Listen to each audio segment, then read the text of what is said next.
Prenons une image. Imagine un coffre-fort, genre vraiment conçu avec les meilleurs alliages du monde. Mhm. À l'intérieur, on y trouve des trucs vitaux, des secrets industriels, des dossiers médicaux hyper confidentiels ou des communications diplomatiques. Et la serrure est réputée inviolable. Inviolable par n'importe quel expert actuel, ouais. Exactement. Et là, un groupe d'espions s'introduit dans la pièce, mais au lieu de s'acharner avec des perceuses ou des explosifs sur cette porte blindée, ils arrachent juste le coffre du mur. Ils s'embêtent même pas avec la serrure. Voilà. Ils le chargent dans un camion et ils l'emmènent dans un entrepôt secret. Et on pourrait se dire, pourquoi s'encombrer d'une boîte géante qu'ils peuvent pas ouvrir? Parce qu'ils savent très bien que d'ici, allez, 5 à 10 ans, ils auront la machine parfaite pour pulvériser cette serrure en quelques microsecondes. Et le contenu, lui, il aura toujours une valeur inestimable. C'est fascinant et un peu terrifiant. Et c'est précisément ce qui motive notre plongée d'aujourd'hui. On va décortiquer la menace imminente de l'ordinateur quantique sur toute notre cryptographie mondiale. Ouais, et pour ça, on va s'appuyer sur des documents assez lourds. Tout à fait. On se base sur le fameux livre blanc explosif que Google vient de publier, là, le 30 mars 2026, croisé avec les analyses du rapport L'ordinateur quantique et la fin de la vie privée. L'idée, c'est pas de faire paniquer tout le monde, hein. Non, le but, c'est de comprendre. Voilà, comprendre pourquoi notre calendrier de sécurité s'est soudainement raccourci. Ok, décortiquons tout ça. Parce que, en fait, quiconque détient un actif numérique aujourd'hui, que ce soit un compte bancaire ou un simple historique de messagerie, est directement concerné. Complètement. Et pour reprendre ton analogie du coffre-fort volé, ça porte un nom très précis dans le milieu du renseignement, cette stratégie. C'est le HNDL pour Harvest Now, Decrypt Later. En français, ça donne récolter maintenant, décrypter plus tard. Donc concrètement, on aspire des données chiffrées aujourd'hui. C'est ça. On archive massivement du trafic web chiffré, des données qui circulent, en pariant sur les avancées technologiques de demain. Sauf que le demain en question, il vient de se reprocher d'un coup avec ce paquet de Google. Exactement. La fenêtre de tir s'est refermée violemment. Mais pour bien comprendre pourquoi c'est si grave, il faut d'abord casser un mythe sur l'ordinateur quantique. Lequel? L'idée que c'est juste un super ordinateur ultra rapide? Ouais, voilà. On entend tout le temps que c'est une machine qui essaye tous les mots de passe en même temps. Genre, comme si on était dans un labyrinthe et que l'ordinateur se divisait en plein de fantômes pour essayer tous les choix en parallèle. C'est pas ça du tout. Si c'était juste de la force brute parallèle, il suffirait de rallonger un tout petit peu nos clés de chiffrement pour être tranquille. Tu rajoutes quelques zéros et c'est réglé. Mais non, la réalité, c'est l'algorithme de Shor. Et ça repose sur ce qu'on appelle l'interférence quantique. Attends, l'interférence. Comment ça marche si c'est pas juste tester toutes les combinaisons? Pense au casque à réduction de bruit, tu vois comment ça fonctionne. Ouais, ça capte le son ambiant et ça envoie une onde inversée pour l'annuler, c'est ça? C'est exactement la même logique mathématique. Nos méthodes de chiffrement actuelles, genre RSA ou les courbes elliptiques ECC, ça repose sur des problèmes mathématiques qui ont une périodicité cachée. Et ce que fait l'algorithme de Shor, avec la superposition des qubits, c'est pas de tout tester, c'est de créer un modèle d'interférence. Donc au lieu d'explorer, ça annule les mauvais résultats. C'est ça. Les mauvaises réponses s'annulent entre elles, comme le bruit dans ton casque. Et la seule chose qui reste, la bonne réponse, c'est-à-dire ta clé privée, elle est amplifiée de façon exponentielle. À la fin du calcul, c'est l'unique issue possible. Ah ouais, c'est d'une efficacité redoutable, en fait. Mais attends, il y a un truc qui m'échappe. Quand on lit les actualités sur les ordinateurs quantiques en ce moment, on dit toujours qu'ils sont super instables. Très bruité, ouais. Voilà, la décohérence. Les qubits perdent leur état au bout d'une fraction de seconde. Donc, pourquoi des États s'embêteraient à stocker des pétaoctets de données interceptées aujourd'hui si la machine pour faire tourner cet algorithme de Shor, elle n'existe pas encore vraiment hors des labos? C'est une super question.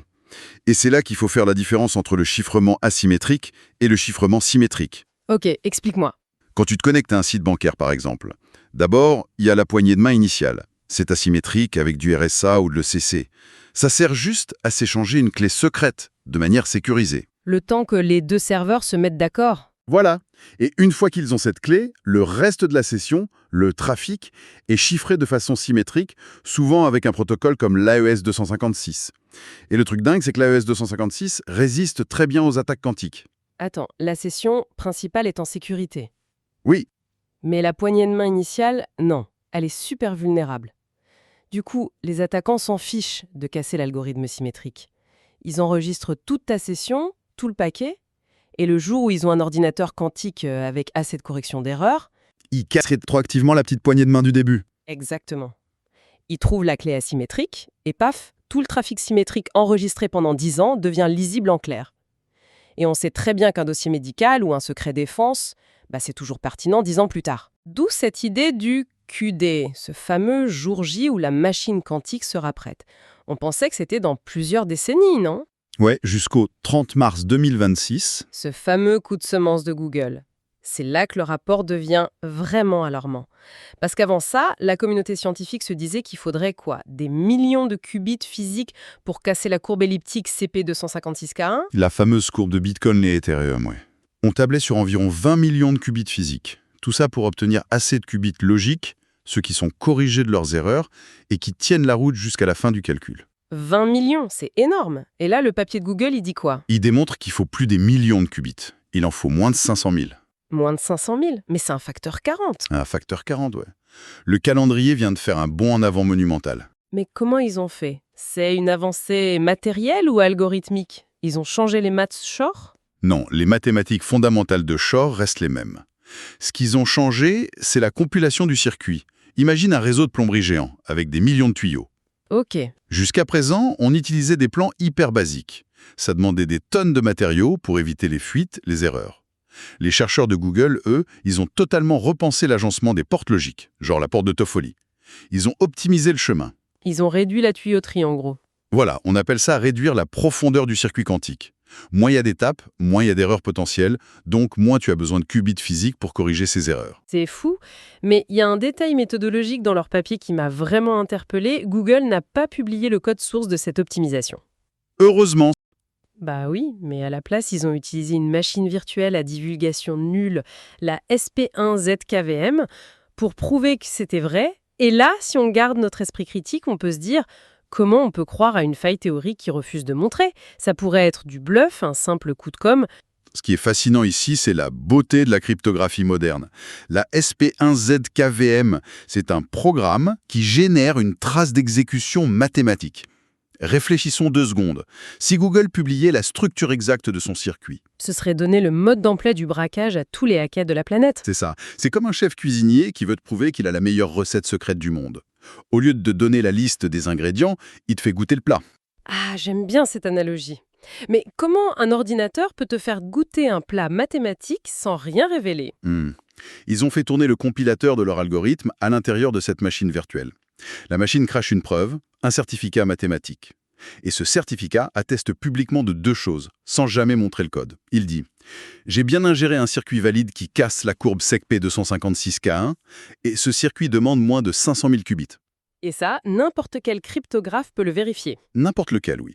Tu vérifies le certificat, et tu as la preuve absolue que la faille existe, sans voir la faille. C'est vraiment un exercice d'équilibriste.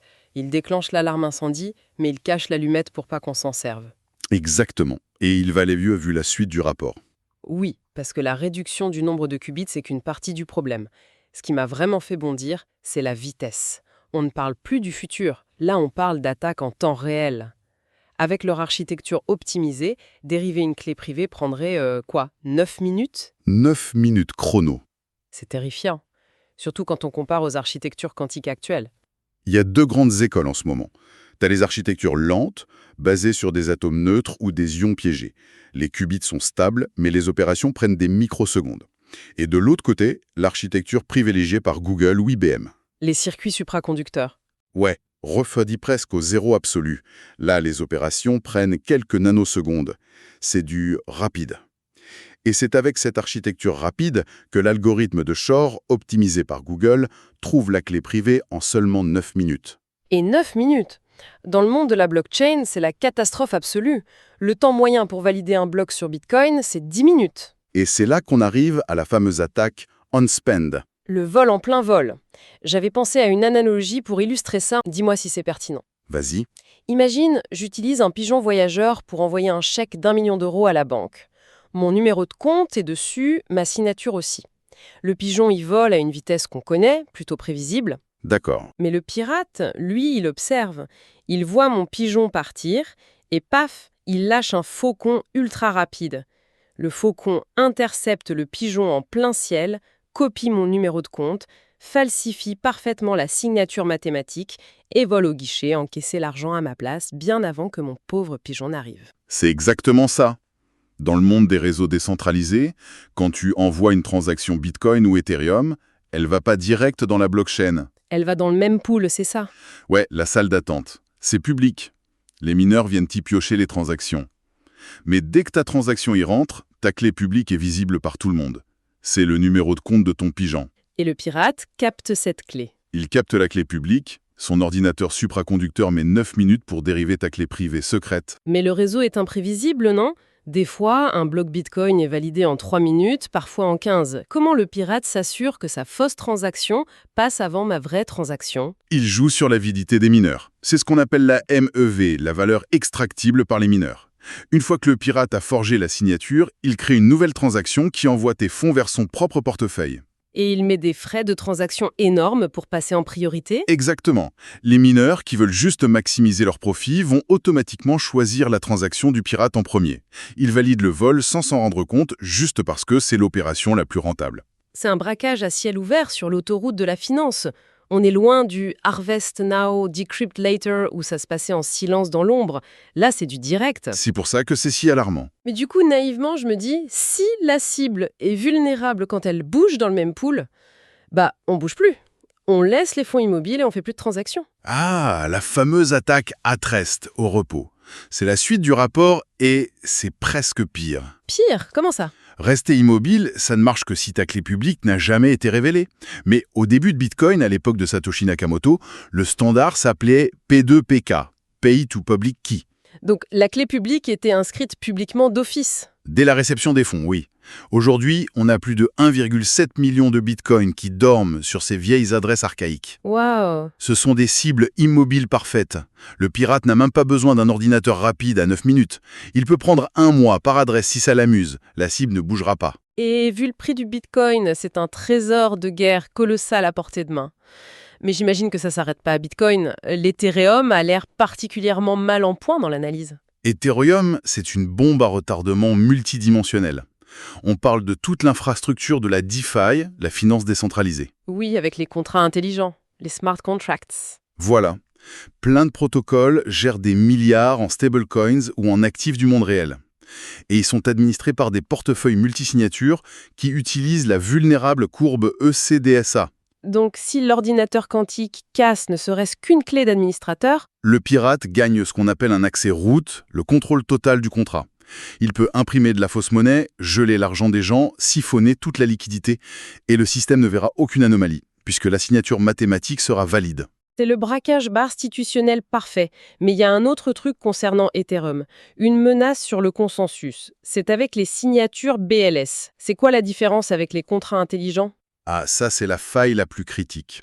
Pour valider l'historique des transactions sur Ethereum, les validateurs utilisent des signatures BLS, pour Bone, Lin, Shasham. Ça permet de compresser des milliers de signatures en une seule. C'est génial pour la rapidité du réseau. Mais mathématiquement, ça coince. Gravement. Ça repose sur des couplages de courbes elliptiques. Et ça, l'algorithme de Shor adore. C'est extrêmement vulnérable. Si un pirate quantique arrive à forger les signatures BLS des validateurs, Attends, s'il fait ça, il vole pas juste de l'argent, écrit. Et si les milliards en bitcoin sont à la merci du premier venu qui atteint 500 000 qubits, je comprends pourquoi la cybersécurité est en ébullition. Mais bon, ils sont pas restés les bras croisés non plus, non? La dernière partie de la source aborde le plan de survie. heureusement, oui. C'est ce qu'on appelle la cryptographie post-quantique, ou PQC. Donc, puisqu'on sait que l'algorithme de Shor est trop fort pour trouver des périodicités dans nos courbes elliptiques, il faut carrément changer le terrain de jeu mathématique, c'est ça? Exactement. Le NIST américain et l'ANSI en France poussent pour de nouveaux standards. La réponse majeure, ce sont les mathématiques basées sur les réseaux euclidiens. Les réseaux euclidiens, tu peux vulgariser un peu? Bien sûr. Ça utilise un concept génial qui s'appelle « learning with errors », l'apprentissage avec erreur. Imagine un système d'équations linéaires très classique, genre ce qu'on fait au lycée. Un ordinateur normal résout ça en 1 milliseconde. Ok. Sauf que là, on va injecter un petit bruit, une erreur aléatoire et minuscule dans chaque équation du système. Un bruit mathématique exprès pour brouiller les pistes. Exactement. Ce petit bruit détruit totalement la structure périodique dont l'algorithme de Shor a besoin pour fonctionner. Pour trouver la solution, l'ordinateur doit chercher le point le plus proche dans une grille tridimensionnelle géante qui aurait, disons, 500 dimensions. Ah ouais, donc même avec la superposition quantique, la machine patauge. Complètement. Elle n'a aucun raccourci possible face à cette géométrie spatiale bruitée. L'ordinateur quantique redevient presque aussi lent et laborieux qu'un ordinateur classique sur ce problème précis. C'est une façon de neutraliser l'arme quantique. Bon, ça c'est la bonne nouvelle. On a les mathématiques défensives prêtes, avec des standards comme MLChem, qu'on appelle souvent Kyber. Mais la vraie question, c'est l'implémentation. T'as beau avoir un super cadenas de rechange, on peut pas mettre à jour tous les serveurs, les banques et les routeurs du monde en un week-end. C'est impossible. C'est le défi de la décennie. Nos protocoles actuels sont incrustés profondément dans l'infrastructure d'Internet. Et c'est pour ça que la stratégie, c'est l'hybridation. L'hybridation, ça veut dire qu'on fait tourner les deux en même temps? C'est l'idée. L'histoire nous a montré que quand on déploie un nouvel algorithme de chiffrement, même hyper validé sur le papier, on peut lui découvrir des petites failles logiques des années plus tard. Donc on lâche pas les courbes elliptiques tout de suite. Jamais de la vie. On encapsule les deux.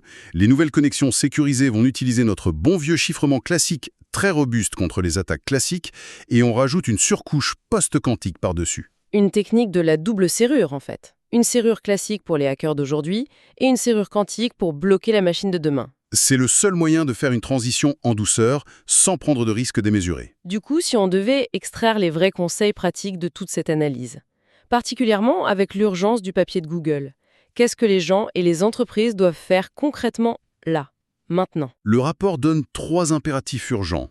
Déjà, l'inventaire stratégique. Savoir ce qu'on utilise. Voilà. Les entreprises doivent faire l'inventaire de toutes leurs dépendances cryptographiques. Tu peux pas migrer un système si tu sais pas où sont cachées tes clés.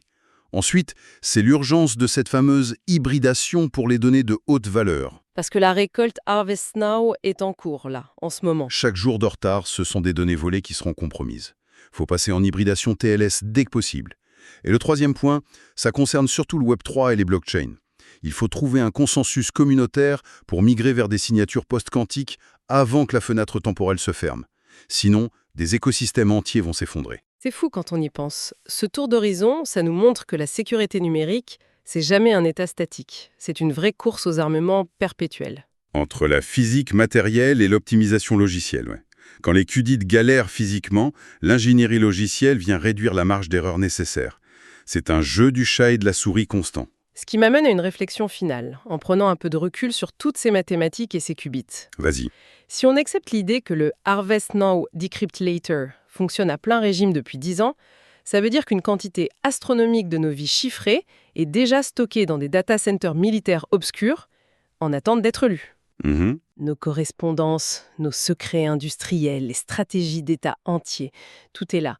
Alors, comment est-ce que les historiens dans 50 ans vont analyser le début de notre 21e siècle, quand la lumière sera enfin faite sur tout ça? Ça va être une révélation historique sans précédent. C'est ça. Est-ce que cette idée absolue du secret numérique, sur laquelle on a fondé toute l'économie du web, ne sera pas considérée, avec le recul, comme une simple illusion temporaire? Une vulnérabilité de jeunesse de l'Internet, quoi. Exactement. Une simple anomalie très naïve, juste avant qu'on atteigne la vraie maturité quantique.